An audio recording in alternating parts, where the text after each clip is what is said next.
We do know that China lends these countries money. We don't know what the terms for those loans are, and we don't know what's been collateralized. And even within those client countries, their own population does not know what has been pledged should there be any type of default. But within, you have Djibouti, which is and Tajikistan, but let's just take a look at Djibouti. When they say pretty explicitly that they want to have 50,000 PLA Navy Marines stationed on Djibouti, and they want to use that as an expedition force. So once they've got that, they can go out and cause havoc, and they will have a very dominant Navy in about 20 years. It takes a long time to build up a Navy. Then you also have the Guadar port, which we were discussing, which is their route around the Malacca Strait.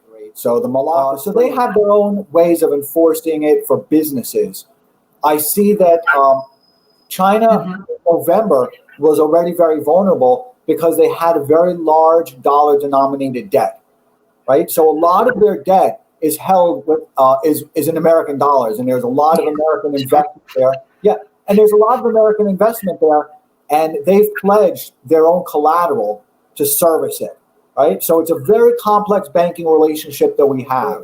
So now what you've had is a consequence of China lowering the value of the yuan, right? So what that also did is it hurt their really vital export, big tech, big machinery export industries. So now all of a sudden, for the first time, China mainland, particularly in the Rust Belt, where you have this big manufacturing base, had to be competitive for the first time in 10 years. At the same time as that, you've had inflation is also hitting China. You can only handle inflation for so long, even no matter how much money you print. Belt and Road is collapsing because, and people are not buying nuclear reactors, they're not buying they're not buying the high-speed rails. The bigger problem is that throughout the world, the dams that they've built, the high-speed railroads that they've built, are all falling apart. There's so much corruption within the state-owned industries within China.